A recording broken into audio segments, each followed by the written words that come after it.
Imaginemos por un momento que más de la mitad de todos los bosques del mundo estuvieran, no sé, en el patio trasero de solo 5 países. Suena una exageración, ¿no? Pues no es una hipótesis, es una realidad. Rusia, Brasil, Canadá, Estados Unidos y China. Ellos solos concentran el 54% de toda la masa forestal del planeta. Es un dato brutal para empezar. Totalmente. Y hoy justo vamos a hacer un análisis a fondo de los bosques tropicales. Tenemos como base un documento que es, la verdad, súper claro, casi como apuntes de clase. Ajá. Y desglosa por qué estos ecosistemas son tan cruciales. O sea, todos nos enseñaron en la escuela lo de que son los pulmones del planeta. Pero estas notas van directo al grano. Van a la herida, digamos. Exacto. La misión es entender no solo su importancia, sino cuál es el verdadero motor detrás de su destrucción. Y la respuesta, ya te adelanto, es mucho menos obvia de lo que uno podría pensar. Es que es un tema absolutamente fundamental. Porque cuando hablamos de bosques, que cubren casi un tercio de la superficie terrestre, no estamos hablando solo de árboles. Claro, es mucho más. Hablamos de sistemas complejos que regulan el clima, que son fuente de agua dulce, que sostienen una biodiversidad que apenas empezamos a comprender. Y el foco en los tropicales es clave. ¿Por qué? Porque son el epicentro tanto de la vida como, lamentablemente, de la destrucción. Son el corazón biológico del planeta. Y, pues, está latiendo cada vez más débil. De acuerdo, entonces vamos a desempacar esto. De todos los tipos de bosque, boreales, templados, subtropicales, las notas ponen una lupa gigante sobre los tropicales. Sí. Que por sí solos representan casi la mitad de todos los bosques del mundo, un 45%.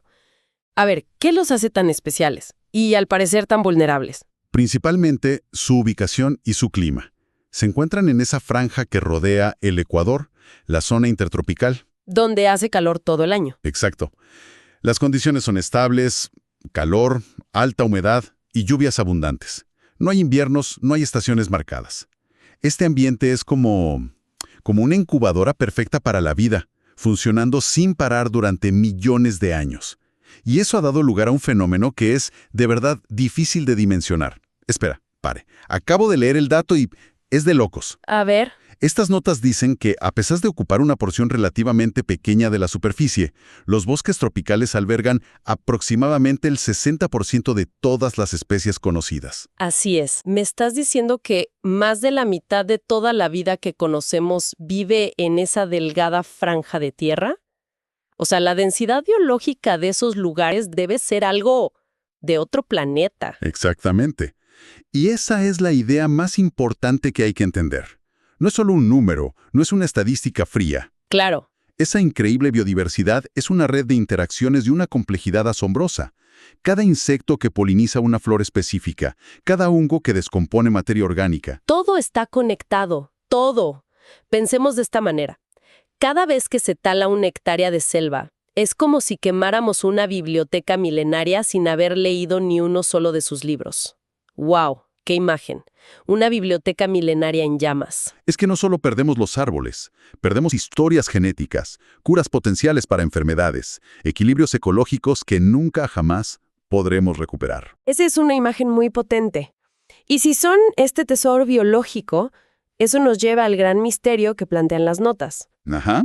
Si todos sabemos que son vitales, ¿quién o qué está detrás de esta destrucción masiva? Mi primer instinto sería culpar a la tala de árboles para madera, para hacer muebles, o quizá a la expansión de las ciudades. Los sospechosos habituales. Exacto. ¿Esos serían? Serían los sospechosos lógicos, sí, pero estaríamos equivocados. Y aquí es donde el análisis se pone realmente revelador. A ver. Las notas citan un informe de la FAO, la Organización de las Naciones Unidas para la Alimentación y la Agricultura, que es demoledor. El informe analizó la deforestación global entre 2000 y 2018. Ok. Y la conclusión es que casi el 90% de toda esa destrucción fue causada por un solo factor. 90%. Eso es prácticamente todo. Debe ser algo gigantesco. La minería a gran escala. La construcción de represas. ¿No? La agricultura. Un momento. ¿Cómo que la agricultura? Producir comida.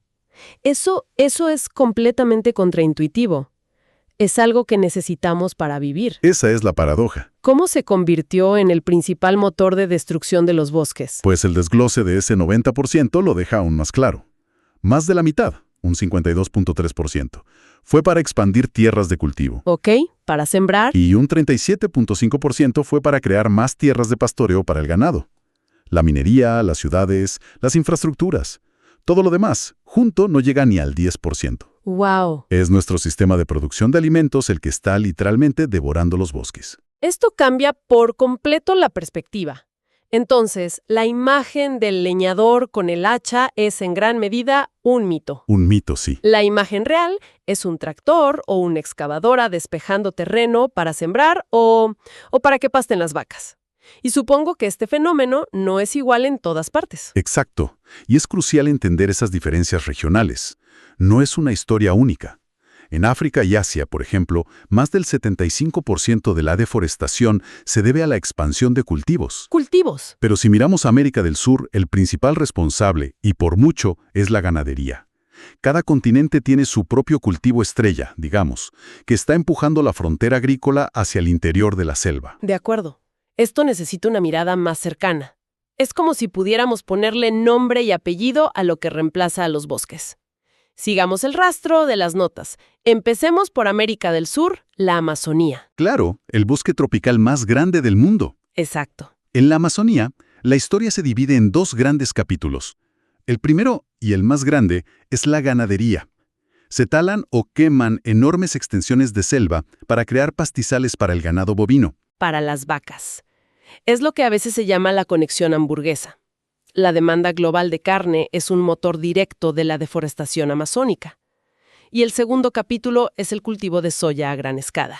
Soya. Y aquí hay un matiz fundamental. Déjame adivinar.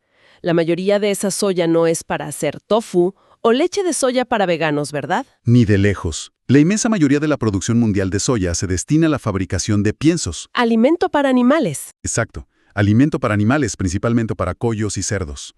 Así que la conexión es más compleja. Un consumidor en Europa puede estar comiendo pollo criado localmente, pero ese pollo fue alimentado con soya que creció en un terreno que hasta hace unos años era selva amazónica. Es una cadena invisible. La huella de un producto cárnico es mucho más grande y viaja mucho más lejos de lo que nos imaginamos. Fascinante y aterrador a la vez. Ok, ahora, viajemos al otro lado del mundo. Las notas señalan al sudeste asiático, específicamente Indonesia y Malasia. ¿Cuál es el producto estrella allí? Ahí el protagonista indiscutible es la palma aceitera. Estos dos países producen, y la cifra es increíble, el 84% de todo el aceite de palma del mundo. 84%, sí. Y la razón por la que este cultivo ha explotado es puramente económica. Es el aceite vegetal más eficiente y barato de producir. Ningún otro cultivo da tanto aceite por hectárea. Y por eso está en todas partes. En absolutamente todas partes. Desde galletas, chocolates, margarina, hasta productos de limpieza, jabones, shampoos y cosméticos. Cierto. Es un ingrediente casi invisible, que no solemos buscar en la etiqueta, pero cuyo cultivo tiene un impacto visible y masivo en los bosques de Borneo y Sumatra. La demanda global de productos procesados baratos ha creado un incentivo económico casi imparable. Y nos queda África. La cuenca del Congo, el segundo bosque tropical más grande. La historia es la misma allí. Es un poco diferente, más compleja. Allí, una parte importante de la deforestación viene de la agricultura de subsistencia. O sea, a pequeña escala. Sí, pequeñas familias que despejan parcelas de bosque para poder cultivar y alimentarse. Y a esto se le suma la explotación forestal, tanto la artesanal como la industrial a gran escala. No hay un solo gran villano como la soya o la palma, sino una combinación de presiones. Entiendo. Entonces, si volvemos a la idea general, las notas identifican 4 grandes amenazas: deforestación, contaminación, cambio climático y sobreexplotación. Ajá. Pero por lo que estamos hablando, parece que la agricultura comercial no es solo deforestación, está conectada con todo lo demás. Totalmente. Son como engranajes de la misma máquina. La deforestación para crear campos de cultivo es solo el primer paso. ¿Y luego qué viene? Luego viene la contaminación. La agricultura industrial a gran escala depende de enormes cantidades de fertilizantes y pesticidas químicos. Claro, que se filtran en los suelos y los ríos, envenenando el ecosistema. Esto afecta a la vida acuática y a la calidad del agua para las comunidades locales. Claro, y supongo que también afecta al suelo. Un bosque no es lo mismo que un campo de soya. Exacto. Y eso nos lleva a la sobreexplotación. Un bosque tropical tiene un suelo que es sorprendentemente pobre en nutrientes. ¿En serio? Sí, toda la riqueza está en la biomasa, en los árboles, en las plantas. Cuando eliminas todo para plantar una sola especie, un monocultivo, agotas los nutrientes del suelo en poquísimos años. Y el suelo se degrada. Se degrada, se vuelve improductivo, y la única solución es seguir talando más bosque. Se convierte en un ciclo destructivo. Un ciclo que se alimenta a sí mismo. ¿Y dónde encaja el cambio climático en todo esto? El cambio climático actúa como un acelerador, un multiplicador de riesgos. Por un lado, la deforestación masiva agrava el cambio climático, porque eliminamos la capacidad del planeta de absorber CO2. Claro, los árboles. Pero al mismo tiempo, un clima alterado, con sequías más largas e intensas o lluvias torrenciales, hace que esos ecosistemas ya debilitados sean mucho más vulnerables. Se vuelven más frágiles. Mucho más. Un bosque fragmentado y un suelo degradado no pueden soportar una sequía extrema, lo que aumenta masivamente el riesgo de incendios forestales. Que a su vez liberan más carbono a la atmósfera. Es una espiral descendente perfecta. Entonces, resumiendo el viaje de hoy, empezamos con la idea de que los bosques tropicales son el lugar de la mayor parte de la vida en la Tierra. Y los reguladores del clima global. Exacto. Y descubrimos que la principal amenaza no es un villano de película, sino algo tan cotidiano como nuestro sistema alimentario. La demanda global de carne, soya para piensos y aceite de palma Para productos procesados. está impulsando una máquina de deforestación que a su vez contamina el agua, degrada el suelo y acelera el cambio climático. La conexión entre la estantería del supermercado y la selva, Es directa. ineludible. Has dado en el clavo.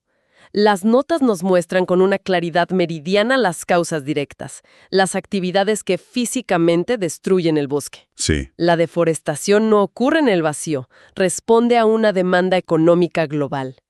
Y eso nos deja con una pregunta final muy importante, una que no está respondida en las notas, pero que se desprende de todo esto. Es algo para reflexionar.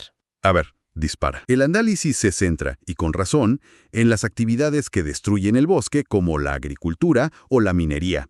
Pero, ¿cuáles son las presiones económicas y sociales que empujan a las comunidades y a los países a elegir esas actividades en lugar de la conservación? Buena pregunta. ¿Qué tendría que cambiar en nuestro sistema económico global para que un bosque, con toda su biodiversidad y su capacidad para regular el clima, valiera más en pie que talado y convertido en un campo de cultivo?